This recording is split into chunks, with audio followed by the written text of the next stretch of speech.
जय हिंद। नमस्कार साथियों। कलाम एकेडमी के रीट लेवल फर्स्ट के लिए जो 1 जनवरी को टेस्ट लगा उसका सोल्यूशन हम करने वाले हैं।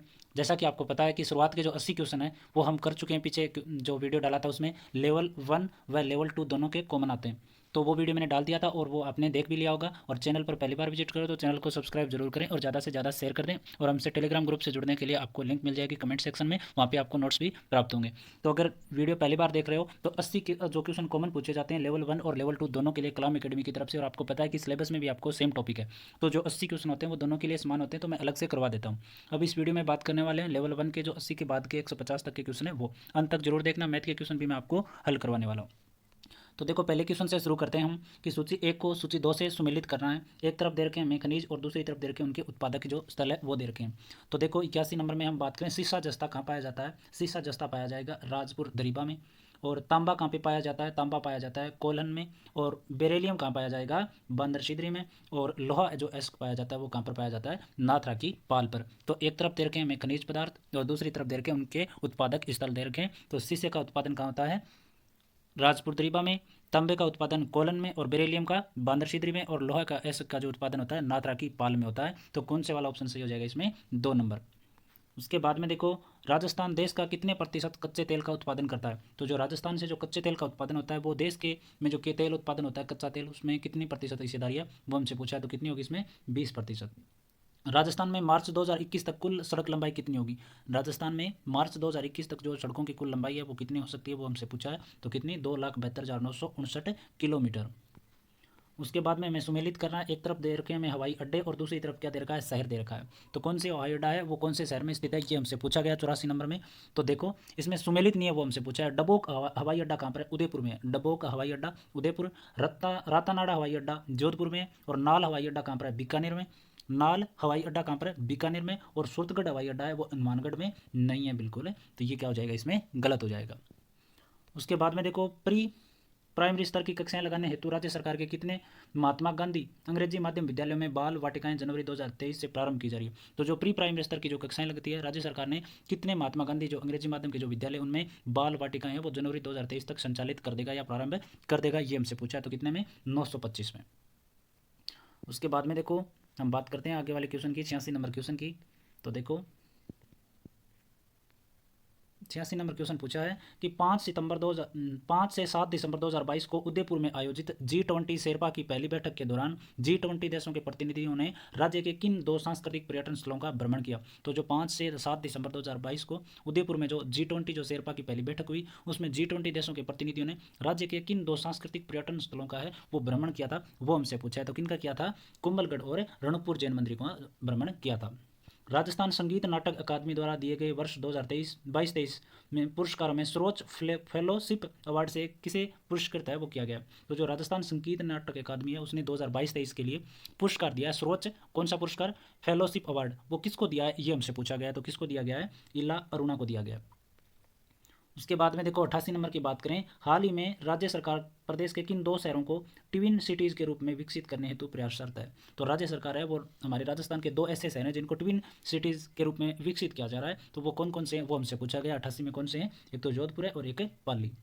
वरिष्ठ नागरिक तीर्थ जन योजना के तहत प्रदेश के 2000 तीर्थयात्रियों को हवाई जहाज से कहाँ की यात्रा जनवरी 2023 में करवाई जानी प्रस्तावित है। तो देखो जो वरिष्ठ नागरिक है राजस्थान के अंदर उनको तीर्थ जन योजना के तहत प्रदेश के जो 2000 तीर्थ यात्रियों को हवाई जहाज से है वो यात्रा है वो जनवरी 2023 में करवाई जानी प्रस्तावित है। तो वो कहाँ से की जाएगी वो हमसे पूछा गया। तो कहाँ पर पशुपतिनाथ मंदिर नेपाल के लिए। राष्ट्रीय शिक्षा नीति 2020 के अनुसार कम से कम कक्षा 5 तक शिक्षा का माध्यम होना चाहिए। तो राष्ट्रीय शिक्षा नीति 2020 के अनुसार जो कक्षा 5 तक का जो माध्यम है वो शिक्षा का वो कैसा होना चाहिए ये हमसे पूछा गया 90 नंबर क्वेश्चन में। तो कैसा मातृभाषा या स्थानीय भाषा के रूप में होना चाहिए। उसके बाद में देखो हम बात कर लेते हैं 91 नंबर क्वेश्चन की। तो देखो 91 नंबर क्वेश्चन क्या पूछा है हमसे कि मुख्यमंत्री बाल गोपाल योजना के तहत छात्र छात्राओं को दूध उपलब्ध कराने का उत्तरदायित्व किसका होगा। मुख्यमंत्री बाल गोपाल योजना के तहत जो छात्र छात्राओं को दूध उपलब्ध कराने का जो जिम्मा है वो किसको दिया गया ये हमसे पूछा गया 91 नंबर क्वेश्चन में। तो किसको SMG को दिया गया। गार्गी पुरस्कार के तहत पात्र बालिकाओं को कुल देय पुरस्कार राशि है। तो जो गार्गी पुरस्कार में जो बालिकाओं को जो राशि दी जाती है वो कितनी होती है वो हमसे पूछा गया। तो कितनी होती है 6000 रुपये। कालीबाई भील मेघावी छात्र स्कूटी योजना कब प्रारंभ की गई। कालीबाई भील मेघावी छात्र स्कूटी योजना की शुरुआत है वो कब की गई थी, ये हमसे पूछा है। तो 1 अप्रैल 2020 से कालीबाई भील मेगा छात्रा स्कूटी योजना प्रारंभ की गई। गिरदावरी से आशय है, गिरदावरी से आशय क्या है, ये हमसे पूछा गया। तो क्या से तैयार फसल का पटवारी द्वारा बनाया गया विवरण। तो जब गिरदावरी होती है, तब जब फसल तैयार हो जाती है, तो पटवारी अनुमान लगाता है कि उत्पादन है वो कितना होने वाला है, तो वही क्या होती है, गिरदावरी। राजस्थान विधानसभा में प्रथम गैर कांग्रेसी अध्यक्ष कौन थे। राजस्थान विधानसभा में प्रथम गैर कांग्रेसी अध्यक्ष कौन थे, लक्ष्मण सिंह। राजस्थान राज्य का ऐसा मुख्यमंत्री जिसके खिलाफ सर्वाधिक बार अविश्वास प्रस्ताव लाया गया, कौन है। राजस्थान राज्य का ऐसा मुख्यमंत्री जिसके खिलाफ सर्वाधिक बार क्या लाया गया, अविश्वास प्रस्ताव, वो कौन थे, ये हमसे पूछा। तो कौन है, मोहनलाल सुखाड़िया। उसके बाद में हम बात करते हैं 97 नंबर क्वेश्चन की। तो देखो 97 नंबर क्वेश्चन है कि राज्य का मुख्य सचिव कार्य करता है, राज्य का मुख्य सचिव है वो कार्य करता है, किसके रूप में कार्य करता है, वो हमसे पूछा गया है। तो देखो एक तो कैबिनेट सचिव के रूप में, बिल्कुल सही है। जो राज्य का जो मुख्य सचिव होता है वो कैबिनेट सचिव के रूप में काम करता है। सचिवों के मुखिया के रूप में, तो ये भी सही है। तो जो राज्य का मुख्य सचिव जो होता है वो सचिवों का क्या होता है, मुखिया होता है, और कैबिनेट सचिव के रूप में भी क्या करता है, काम करता है। और राज्य के प्रधान के रूप में, ये बिल्कुल गलत है। और सिविल सेवा के प्रधान के रूप में, ये भी सही है। तो जो राज्य मुख्य सचिव है वो कैबिनेट सचिव के रूप में काम करेगा, सचिवों के मुखिया के रूप में काम करेगा, और सिविल सेवा के प्रधान के रूप में काम करेगा। तो 3 नंबर वाला ऑप्शन इसमें सही हो जाएगा। श्वेत रक्त कणिकाएं निम्नलिखित में से क्या कार्य करती है। श्वेत रक्त कणिकाएं हैं वो काम क्या करती है, वो हमसे पूछा गया है। तो क्या काम करेगी, रोगाणुओं का विनाश करने का काम करेगी। सूची 1 को सूची 2 से पौधे के भाग दे रखे हैं और उनके कार्य दे रखे हैं, तो हमें सुमेलित करना है कि कौन सा भाग क्या काम करता है 99 नंबर क्वेश्चन में। तो देखो रंध्र क्या काम करता है, रंध्र काम करता है वाष्पोत्सर्जन का काम करता है। जाइलम क्या करता है, जल का परिवहन करने का काम करता है। और फ्लोएम क्या करता है, फ्लोएम काम करेगा भोजन के परिवहन का काम करेगा। और मूलरोम क्या करेगा, एक ही ऑप्शन बचा है, जल का अवशोषण। तो रंध्र तो करेगा वाष्पोत्सर्जन, जाइलम करेगा जल का परिवहन, फ्लोएम करेगा भोजन का काम, और मूलरोम क्या करेगा, जल का अवशोषण। तो कौन सा ऑप्शन सही इसमें, 3 नंबर वाला ऑप्शन सही हो जाएगा। 100 नंबर आता है किसी सामान्य वयस्क व्यक्ति की विश्राम अवस्था में औसत श्वसन पर होती है। किसी सामान्य वयस्क व्यक्ति की जो विश्राम अवस्था में औसत श्वसन दर क्या होती है, वो हमसे पूछा गया। तो क्या होती है, 15 से 18 प्रति मिनट। उसके बाद में देखो 101 नंबर क्वेश्चन देखें कि मानव में निषेचित अंडे का परिवर्धन कहाँ होता है। तो मानव के अंदर जो निषेचित जो अंडा होता है उसका परिवर्धन कहाँ पर होता है, वो हमसे पूछा गया है। तो कहाँ पर होता है, गर्भाशय में। मुकुलन द्वारा जनन होता है, मुकुलन द्वारा जनन होता है, किसमें होता है, हाइड्रा में। बलदेव, डालूराम, सालगा, सालिग्राम, बक्साराम किस चित्रशैली के प्रमुख चित्रकार है। तो बलदेव, डालूराम, सालगा, सालिग्राम, बक्साराम किस चित्रशैली के प्रमुख चित्रकार है, वो हमसे पूछा है। तो किस शैली के, अलवर शैली के। उदयपुर चित्रशैली की प्रमुख विशेषता कौन कौन सी हमसे पूछा गया है। तो उदयपुर जो चित्रशैली है उसकी विशेषता हमें बतानी है। तो देखो गंठीली मुच्छे, बिल्कुल सही है कि जो भी उदयपुर की जो चित्रकला शैली है उसकी विशेषता है कि वहाँ पर क्या मिलती है, चित्रों में गंठीली मुच्छे मिलती है। पोथी ग्रंथों का चित्रण भी क्या मिलता है, उदयपुर चित्रशैली में मिलता है। आम के वृक्ष की प्रधानता और सफेद व गुलाबी रंग का अधिक प्रयोग, तो ये दोनों ही क्या हो जाएंगे, इसमें गलत हो जाएंगे। तो उदयपुर चित्रशैली की 2 विशेषता इसमें है, एक तो गंठीली मुच्छें और पोथी ग्रंथों का चित्रण मिलता है। बाकी आम के वृक्ष की प्रधानता यहाँ पर नहीं मिलती और सफेद गुलाबी रंग का अधिक प्रयोग भी यहाँ पे विशेषता नहीं है। तो इसमें केवल 3 नंबर वाला इसमें सही हो जाएगा। मांगीलाल मिस्त्री का संबंध किस हस्तकला से है। तो मांगीलाल मिस्त्री है उसका संबंध किस हस्तकला से, वो हमसे पूछा है। तो किस है, कास्ट हस्तकला से संबंधित है मांगीलाल मिस्त्री। उसके बाद में हम चलते हैं 106 नंबर क्वेश्चन पे। तो इसमें दे रखा है अणत आभूषण महिलाओं द्वारा कहाँ पहना जाता है। अणत कहाँ पर पहना जाता है, महिलाओं के द्वारा बाजू में पहना जाता है। मध्यकाल में राज्य के आय व्यय और राजा के अनुदानों का ब्यौरा कौन रखता है। मध्यकाल में राज्य के आय व्यय और राजा के अनुदानों का ब्यौरा है वो कौन रखता था, वो हमसे पूछा है। तो कौन रखता था, अक्षय टलिक रखता था, जो आय व्यय का ब्यौरा है वो। जयपुर में हवा महल का निर्माण किस शासक के द्वारा करवाया गया। जयपुर के हवा महल का निर्माण सवाई प्रताप सिंह के द्वारा 1799 में करवाया गया। उसके बाद में देखो 109 नंबर क्वेश्चन की हम बात करें कि निम्नलिखित में से असत्य कथन की क्या करना है, पहचान करना है। असत्य कथन की पहचान, सूरजमल ने 1753 में दिल्ली पर अधिकार कर लिया था। बिल्कुल सही है कि जो महाराजा सूरजमल थे उन्होंने 1753 में दिल्ली पर क्या कर लिया था, अधिकार कर लिया था। पानीपत के तृतीय युद्ध में मराठों को सूरजमल ने शरण दी थी। ये भी बिल्कुल सही है कि जो पानीपत का युद्ध हुआ था, तृतीय युद्ध, उसमें मराठों को क्या दी थी, सूरजमल ने शरण दी थी। ये भी बिल्कुल सही है। और 1766 में जवाहर सिंह ने धौलपुर पर अधिकार कर लिया था। ये भी बिल्कुल सही है कि जो जवाहर सिंह थे इन्होंने 1766 में धौलपुर पर क्या कर लिया था, अधिकार। और 1762 में सूरजमल ने नजीबुद्दौला को क्या किया था, पराजित किया था। ये क्या हो जाएगा, इसमें गलत हो जाएगा। ठीक है, तो 3 नंबर इसमें गलत हो जाएगा। राजशेखर किस प्रत्यार शासक के राजकवि और राजगुरु थे? राजशेखर किस प्रत्यार शासक के राजकवि और राजगुरु थे, ये हमसे पूछा है 110 में। तो किसके थे? महेंद्रपाल के। राजस्थान में लोक प्रशासन के जनक के रूप में किसे जाना जाता है? राजस्थान में लोक प्रशासन के जनक के रूप में किसको जाना जाता है? तो किसको जाना जाएगा? एमबी माथुर को जाना जाएगा। उसके बाद में 112 नंबर क्वेश्चन की बात करें, राजस्थान विश्वविद्यालय में लोक प्रशासन को स्वतंत्र विभाग का दर्जा कब प्राप्त हुआ? राजस्थान विश्वविद्यालय में लोक प्रशासन को स्वतंत्र विभाग का दर्जा है वो कब प्राप्त हुआ था, ये हमसे पूछा है। तो कब हुआ था? 1965 में।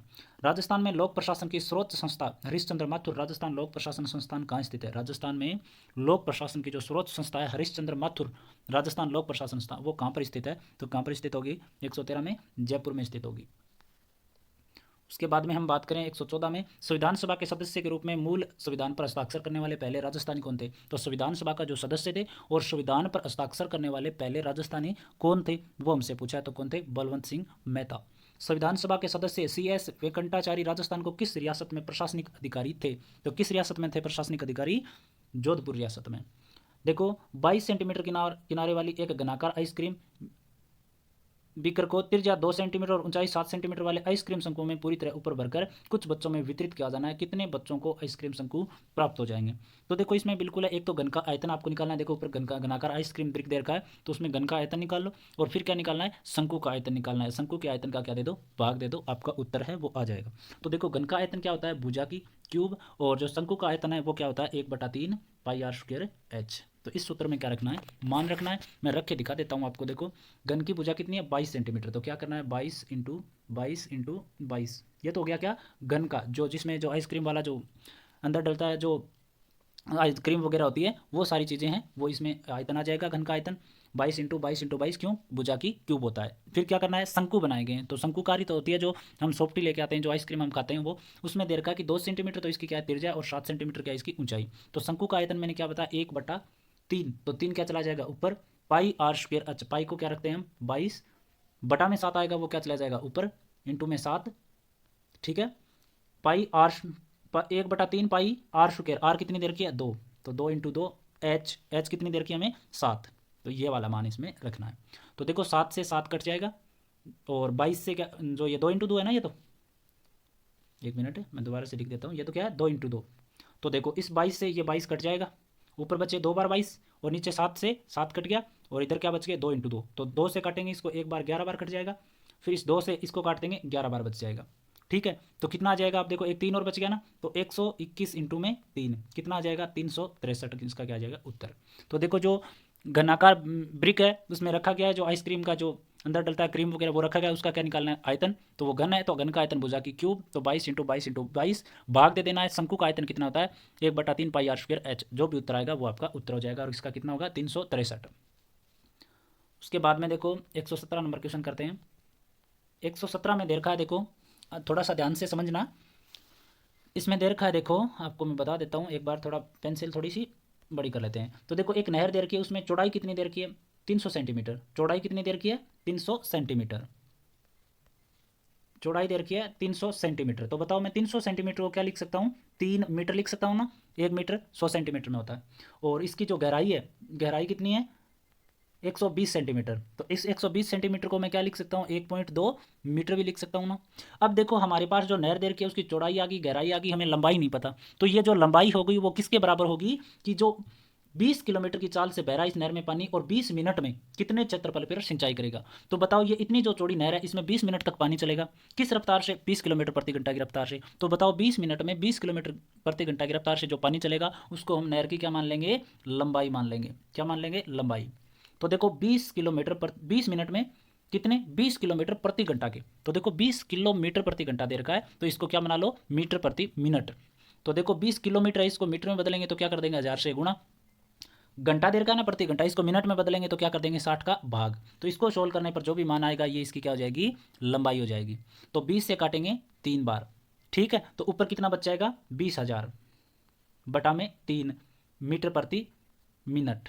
ठीक है, ये क्या आ गई, इसकी लंबाई आ गई। यही करना है, देखो चौड़ाई और गहराई दे रखी है। नहर की जो लंबाई होगी वो किसके बराबर होगी, 20 मिनट में 20 किलोमीटर प्रति घंटा की रफ्तार से जो पानी चलेगा वो इसकी क्या हो जाएगी, लंबाई। तो 20 मिनट में 20 किलोमीटर प्रति घंटा की रफ्तार से, तो 20 किलोमीटर को क्या बदल लेंगे, मीटर में तो 1000 से गुणा, और जो घंटा में दे रखा उसको मिनट में बदलेंगे तो 60 का भाग। तो क्या जाएगा, 20,000/3। ये याद रख लेना थोड़ा सा, ये दोनों तो याद ही है और ये याद रख लेना है। मैं सोल्व कर देता हूँ। तो देखो नहर का जो क्षेत्रफल निकालेंगे, जो आयतन निकालेंगे नहर का, तो क्या हो जाएगा, इसमें चौड़ाई कितनी 300 सेंटीमीटर तो 3 मीटर, गहराई कितनी 120 सेंटीमीटर तो 1.2 मीटर, और लंबाई क्या मानी थी, निकाली थी हमने 20,000 बटा में क्या जाएगा 3 भी था ना, ये लो।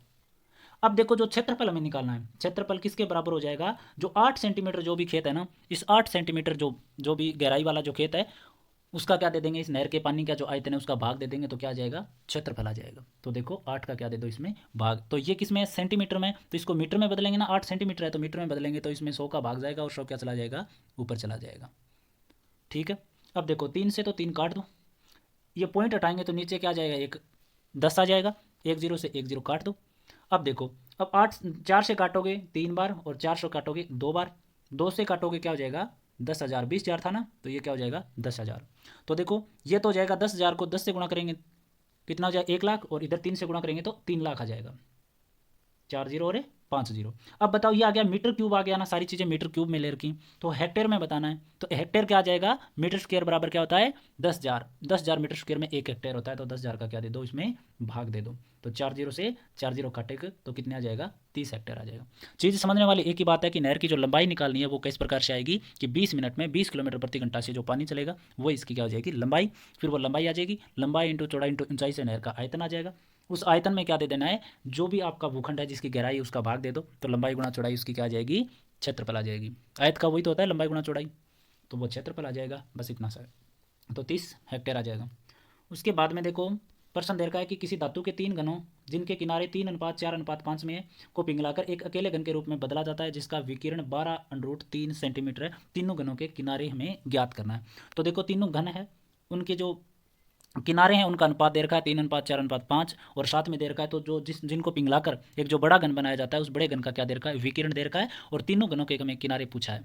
तो बताओ घन का जो विकिरण होता है वो किसके बराबर होता है, √3 भुजा नहीं होता, क्या होता है ना, ठीक है। विकिरण हमें क्या दे रखा है 12√3 बराबर √3 भुजा, बड़े विकिरण जो बड़ा जो घन है उसकी भुजा निकाल लेते हैं, √ से √3 कट जाएगा, तो बड़े जो घन है उसकी भुजा कितनी आ जाएगी, बड़े घन की भुजा कितनी आ जाएगी 12 सेंटीमीटर। अब बताओ जो ये तीनों घन है इनको पिघलाया है, इनका आयतन किसके बराबर होगा, इस बड़े घन के आयतन के बराबर होगा या नहीं होगा, जरूर होगा निश्चित रूप से। तो बड़े घन का क्या निकाल लेना है हमें, आयतन है वो ज्ञात कर लेना है। तो बड़े घन का आयतन किस प्रकार आ जाएगा, भुजा की क्यूब, तो 12 × 12 × 12, बस इस प्रकार से आपको क्या कर लेना है, बड़े घन का जो आयतन है वो आपको क्या करना है, निकाल लेना है। ठीक है, तो अब देखो बड़े घन का इससे क्या आ जाएगा आयतन, तो इसको गुणा करेंगे, वो जो भी आयतन आएगा वो इसके क्या हो जाएगा, छोटे घनों को जो पिघला है उसके बराबर। अब देखो छोटे घनों का आयतन किस प्रकार निकालेंगे, देखिए मान लो पहले घन की भुजा ए है तो ए की क्यूब प्लस में A2 की क्यूब, दूसरे घन की भुजा प्लस में A3 की क्यूब, तीन ही तो छोटे घन है, मान लेते हैं एक की भुजा A1 है, दूसरे की A2 है, तीसरे की A3 है, तीनों को जोड़ देंगे तो जो भी आयतन होगा वो किसके बराबर होगा, बड़े घन के आयतन के बराबर, और बड़े घन की भुजा कितनी है 12 सेंटीमीटर, बराबर रख दो आ जाएगा। तो क्या कर लेना है आपको, ये जो 4 ऑप्शन दे रखे हैं ये चारों ऑप्शनों को क्या कर लो कि गुणा करके देख लो, अगर इसके बराबर आ जाए 12 × 12 × 12 के, तो वो क्या हो जाएगा बराबर हो जाएगा। तो देखो जब बड़े घन का आयतन निकालेंगे तो 12 की जो क्यूब होता है, 12 की क्यूब कितना होता है ये आप निकाल लेना है, तो कितना हो जाएगा देखो 12 × 12 तो कितना होता है 144, ठीक है, फिर इंटू में 12 और करना है, तो ये लो 12 और कर देते हैं, तो इसका मान कितना आ जाएगा ये हमें देख लेना है। तो देखो हम निकाल लेते हैं इसका, 12 चौका 48, 4 और 12 चौके 48 और 4 52, 5 और 12 और 5 17, 1728। तो बड़े घन का जो आयतन है वो कितना है 1728। तो देखो बड़े घन का आयतन कितना आ गया 1728 आ गया। अब देखो तीनों घन की भुजाओं का अनुपात 3:4 दे रखा है, और भुजाएं दे रखी है किनारे देखो, और ये जो बड़े घन का आयतन होगा किसके बराबर होगा, तीनों घनों के आयतन के बराबर, तो A1 की क्यूब प्लस में A2 की क्यूब प्लस में A3 की क्यूब, यही तो बराबर हो जाए किसके 1728 की। तो बताओ कौन से किनारे में लूँ कि ये बराबर हो जाए, तो देखो मैं मान लूँ पहले घन की भुजा कितनी 6, तो इसका आयतन कितना हो जाएगा 6 की क्यूब, प्लस में दूसरे घन की कितनी 8, तो 8 की क्यूब, प्लस में तीसरे घन की 10, तो 10 की क्यूब। ये उत्तर निकाल लो, अगर 1728 आ जाए तो ये क्या हो जाएगा सिद्ध हो जाएगा। तो देखो ये इतने ही आएंगे, जब इसको सोल्व करोगे तो आप इस प्रकार से कर लेना। उसके बाद में देखो हमें दे रखा है 119 नंबर में। तो देखो इसमें देखो 3 सेंटीमीटर व्यास और 14 मीटर गहराई का एक कुआं खोदा है। इस प्रकार खोदा गया कि निकाली गई मिट्टी को एक समान रूप से 4 मीटर चौड़े और एक वर्तीय वलय के रूप में फैला दिया गया, जिससे वह एक चबूतरे का रूप धारण कर लेता है। इस चबूतरे की ऊंचाई बेलन दे रखा है। देखो जो भी आप कुआं खोदते हो तो जो कुआं इस प्रकार से तो खोदते हैं ना, तो ये क्या बन जाता है, एक बेलन बन जाता है। और इस बेलन की क्या दे रखा है, व्यास 3 सेंटीमीटर है। तो ये वाला क्या दे रखा है, इसमें 3 मीटर दे रखा है। और इसकी जो ऊंचाई है वो कितनी दे रखी है, 14 मीटर दे रखी है। और इसमें से जो मिट्टी निकालेंगे जो खोदने के बाद में, वो क्या किया जाता है कि 4 मीटर चौड़े वर्तीय बेलन में क्या की जाती है, फैला दी जाती है। तो दूसरा बेलन बन जाएगा ना, एक जो चबूतरा बनेगा इस प्रकार से, जो गोल जो चबूतरा होता है अपना। तो इसमें क्या दे रखी है, इसकी जो वर्त है, जो बेलन बना, इसका व्यास तो दे दिया, ठीक है। लेकिन इसमें क्या पूछा है, ऊंचाई पूछा है। तो बताओ दोनों बेलन दे रखे हैं, दोनों बेलन का सूत्र लगा दो, आयतन निकाल लो दोनों में, दोनों को क्या रख दो, भाग में रख दो, उत्तर आ जाएगा। और उत्तर क्या होगा, 1.125। देखो इसमें सूत्र लगाना है बेलन के आयतन का, और कुछ भी नहीं है इसमें। उसके बाद में देखो 10 सेंटीमीटर त्रिज्या के धातु के गोले से समान त्रिज्या के 8 गोले बनाए गए। तो इस प्रकार बने प्रत्येक गोले का पृष्ठीय क्षेत्रफल है वो कितना होगा, वो हमसे पूछा गया है। तो गोले का पृष्ठीय क्या पूछा है, क्षेत्रफल पूछा है हमसे कि किस प्रकार से निकाला जाएगा। तो देखो आपको पता है कि गोले का जो आयतन, पृष्ठीय क्षेत्रफल पूछा है ना, पृष्ठीय क्षेत्रफल कितना होगा ये हमसे पूछा है। तो 8 गोलों का जो आयतन है, तो 10 सेंटीमीटर त्रिज्या का जो गोला है, देखो 10 सेंटीमीटर त्रिज्या का जो गोला है, इसको क्या किया जाता है, समान त्रिज्या के 8 गोलों में बांट दिया जाता है। तो बताओ इस 10 सेंटीमीटर त्रिज्या वाला गोला है, इसका जो आयतन होगा वो इस जो 8 समान जो गोले बने, समान त्रिज्या के 8 गोले बने, उनके आयतनों के योग के बराबर होगा या नहीं होगा ना। उस पर हमने वो शंकु वाला किया था, उसी प्रकार से जो नहर वाले में किया था, ऊपर किया था ना एक प्रश्न, तो इसी प्रकार बराबर होगा ना। तो आपको क्या करना है, बड़े गोले का जो 10 सेंटीमीटर त्रिज्या का जो गोला, उसका क्या निकाल लेना, आयतन निकाल लेना, ठीक है। उसको क्या रख देना है, समान त्रिज्या वाले 8 गोलों के आयतन के बराबर रख देना है। त्रिज्या आ जाएगी, त्रिज्या आते ही क्या निकल जाएगा, पृष्ठीय क्षेत्रफल निकल जाएगा। तो मैं आपको निकाल के भी बता सकता हूँ, अगर आपको नहीं निकले तो देखो मैं बता देता हूँ आपको। गोले का जो आयतन होता है वो क्या होता है, 4/3 पाई आर की क्यूब, यही तो होता है। तो देखो ये तो हो गया बड़े गोले का, देखो आराम से कर लेते हैं, 4/3 पाई, बड़े गोले की त्रिज्या क्या मान लेते हैं, आर की क्यूब। ये किसके बराबर होगा, 8 समान त्रिज्या वाले गोलों के। तो देखो 4/3 पाई R1 की क्यूब प्लस में 4/3 पाई R2 की क्यूब। इस प्रकार से कितने गोले बन जाएंगे, R8 तक बन जाएंगे ना। और लेकिन हमें बताया कि जो ये त्रिज्या है ना इन सब की, ये क्या है, समान है। तो बताओ सबकी त्रिज्या मैं क्या मान लूँ, R ही मान लूँ ना। तो जब हम कॉमन लेंगे तो इधर क्या आ जाएगा, 4/3 पाई कॉमन आ जाएगा, और अंदर क्या आ जाएगा, देखो R भी इसमें समान ही ना, तो सारा का सारा इसमें क्या आ जाएगा, कॉमन। या आप ये भी कर सकते हो R R R, तो इसमें कितनी बार आ जाएगा, 8 बार आ जाएगा। तो इसको क्या कर देना, 8 से गुणा कर देना है। तो 4/3 पाई R की क्यूब, इस प्रकार के कितने बन रहे हैं, 8 बन रहे हैं। तो इसका क्या दे दो, भाग दे दो इसमें। तो देखो निकाल लो, 4/3 पाई R की क्यूब बटा में 4/3 पाई R, जो सबकी समान त्रिज्या है ना वो की क्यूब, ये ऐसे कितने बन रहे हैं, 8 बन रहे हैं। तो देखो 4/3 पाई से 4/3 पाई चला जाएगा। ऊपर त्रिज्या कितनी देर की है बड़े वाले की, 10, तो 10 में 10 ये आ जाएगा ऊपर, और नीचे आएगा 8। आर क्यूब क्या चला जाएगा, बराबर, देखो आर क्यूब बराबर क्या आ जाएगा, 10 में 10, और बटा में क्या बचा था, केवल 8 बचा था। तो देखो आर क्यूब बराबर ये है, तो आर बराबर निकालेंगे तो देखो इन 10 तीनों दसों में से क्या आ जाएगा, 1, और 8 क्या हो जाएगा, 2 का क्यूब। तो आर बराबर कितना, 10/2, तो आर बराबर कितना आ जाएगा, 5। तो त्रिज्या कितनी आ गई, जो छोटे वाले गोले उनकी त्रिज्या कितनी आ गई, 5 आ गई। और हमसे पूछा है प्रत्येक गोले का पृष्ठीय क्षेत्रफल, तो त्रिज्या 5 आ गई, सबकी 5-5 ये बराबर ऊपर पूछ बता रखा है हमें। तो बताओ गोले का जो पृष्ठीय क्षेत्रफल होता है वो कितना होता है, वो आपको क्या करना है, निकालना है। तो बताओ इसमें आगे करवाने की जरूरत है क्या, आपको गोले का पृष्ठीय क्षेत्रफल ही केवल निकालना है, तो वो आपको निकाल लेना है।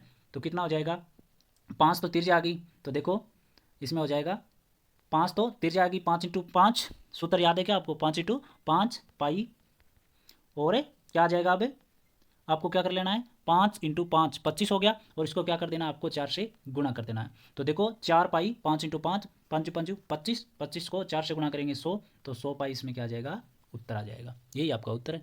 गोले का पृष्ठीय क्षेत्रफल 4 पाई R², तो ये क्या हो जाएगा, आपका उत्तर आ जाएगा। उसके बाद में देखो बायती के अनुसार निदानात्मक परीक्षण, बायती के अनुसार निदानात्मक परीक्षण, उत्तर क्या होगा इसका, मूल्यांकन का विश्लेषण करता है। उसके बाद में देखो 122 में निदानात्मक परीक्षण के प्रकार है, निदानात्मक परीक्षण के प्रकार व्यक्तिक एवं सामूहिक। निदानात्मक परीक्षण का कार्य है, निदानात्मक परीक्षण का कार्य क्या होगा, अधिगम की कठिनाई का पता लगाना।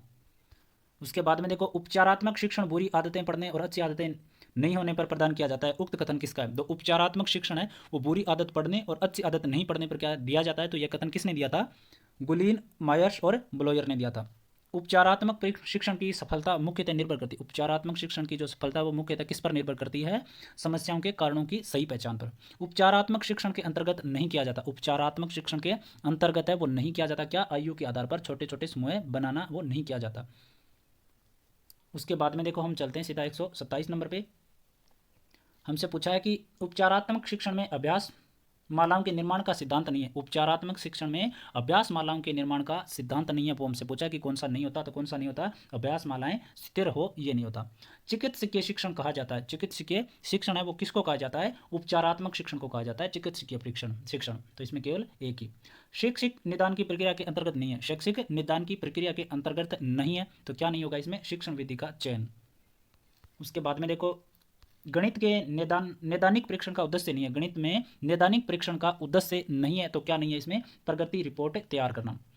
सिम्पसन व योकम के अनुसार निम्न में से किस विषय में उपचारात्मक शिक्षण आवश्यक नहीं है? सिम्पसन व योकम के अनुसार निम्न में से किस विषय में उपचारात्मक शिक्षण आवश्यक नहीं है? तो किस में नहीं है? विज्ञान विषय में। निदानात्मक परीक्षण किया जा सकता है, निदानात्मक परीक्षण किया जा सकता है कब? 134 में मंदबुद्धि बालकों के लिए, मध्यम बुद्धि बालकों के लिए और प्रतिभाशाली बालकों के लिए, तीनों के लिए किया जा सकता है। उसके बाद में अवसर का लाभ उठाना के लिए उपयुक्त है, अवसर का लाभ उठाना, तो बताओ इसके लिए कौन सा उपयुक्त होगा? 133 में बहती गंगा में हाथ धोना। चांदी का जूता सर्वाधिक उपयुक्त अर्थ है, चांदी का जूता, तो क्या हो जाएगा? रिश्वत। अंधे के हाथ बटेर लगना लोकोक्ति का अर्थ क्या होगा? तो इसमें अंधे के हाथ बटेर लगने का मतलब है अयोग्य को अनायास उत्तम वस्तु मिलना। शेर को सामने देखकर यह वाक्य किस मुहावरे से पूर्ण होगा? तो कौन सा मुहावरा इसको पूर्ण करेगा? मेरे प्राण सूख गए। निम्नलिखित मुहावरों में से कौन से मुहावरों के सामने लिखित अर्थ सही नहीं है? तो इसमें कौन सा मुहावरा के सामने जो अर्थ लिखा गया वो सही नहीं है, वो हमसे पूछा है। बालू की बींत उठाना व्यर्थ प्रयास करना सही है। बगले झांकना जवाब न दे पाना ये भी सही है। राग बिगाड़ना स्वर बेसुरा होना ये भी सही है। लहू का घूंट पीना क्रोध को दबाना ये बिल्कुल गलत है। उसके बाद में देखो 138 में भाषा में निदानात्मक परीक्षण यह परीक्षण है जिसके द्वारा अनुसंधानकर्ता छात्र के भाषागत दोषों को खोजता है जो अपने स्कूल विषय में सामान्य प्रगति नहीं कर पाते। यह परिभाषा किसने दी थी? तो यह परिभाषा किसने दी थी? सोनेल ने दी थी। उसके बाद में देखो हम बात करते हैं 139 की। छात्र के अधिगम की कठिनाई का कारण हो सकता है, छात्र के अधिगम की कठिनाई का कारण क्या हो सकता है? 139 नंबर में पूछा है, तो क्या होगा इसमें? देखो शिक्षकों का त्रुटिपूर्ण ज्ञान बिल्कुल सही है, शिक्षकों का उच्चारण दोष ये भी सही है, छात्र पर स्थानीय बोली का प्रभाव ये भी सही है, और घर पर उपयुक्त वातावरण का अभाव ये भी सही है। तो छात्र के अधिगम की कठिनाई का कारण क्या हो सकता है? शिक्षक का त्रुटिपूर्ण ज्ञान, शिक्षकों का उच्चारण दोष, छात्र पर स्थानीय बोली का प्रभाव और घर पर उपयुक्त वातावरण का अभाव, चारों के चारों सही है। उसके बाद में 140 में भाषा के संदर्भ में निदानात्मक परीक्षण का उद्देश्य है, भाषा के संदर्भ में निदानात्मक परीक्षण का उद्देश्य क्या है वो हमसे पूछा, तो क्या होता है इसमें? बच्चों की भाषा प्रयोग संबंधी कठिनाइयों के संभावित कारणों की पहचान करना। उपचारात्मक शिक्षण उपयोगी है, उपचारात्मक शिक्षण है वो उपयोगी है किसके लिए? पढ़ाई में पिछड़े बालकों के लिए, आदतन अपराधी प्रवृत्ति बालकों के लिए और गंभीर समय की बालकों के लिए, सभी के लिए होगा। बीइंग प्रेजेंट एवरीवेयर, तो इसमें कौन सा सही हो जाएगा? 142 में ओमनी प्रेजेंट। उसके बाद में देखो 143 में क्या होगा? Someone who eat a lot of food, someone who eat a lot of food, इसमें सही कौन सा हो जाएगा? गल्टन। वन हु कलेक्ट स्टम्प्स, तो इसमें कौन सा सही हो जाएगा? 144 में फिलाटेलिस्ट 3 नंबर, और a disease that spread by means of ग्रेम्स, तो इसमें कौन सा सही हो जाएगा? 145 में इनफिस्टिशियस, इसमें सही हो जाएगा। Choose the alternative which mean the same as the given key word, तो इसमें कौन सा सही हो जाएगा? 146 में 1 नंबर है वो सही हो जाएगा। A place where horses are kept. Diagnostic test is necessary, तो इसमें कौन सा सही हो जाएगा? 147 में 4 नंबर है वो सही हो जाएगा। The significance of the diagnose is negligible if, तो इसमें कौन सा सही हो जाएगा? चिल्ड्रन आर क्रिएटेड अकॉर्डिंगली, ये हो जाएगा इसमें 1 नंबर सही। Which of the following is the basics of remedial teaching, तो इसमें कौन सा सही हो जाएगा? 149 में 2 नंबर वाला डायग्नोस्टिक टेस्ट। उसके बाद में 150 में the basic principle of remedial teaching is note, तो इसमें कौन सा सही हो जाएगा? Only class level to be scene.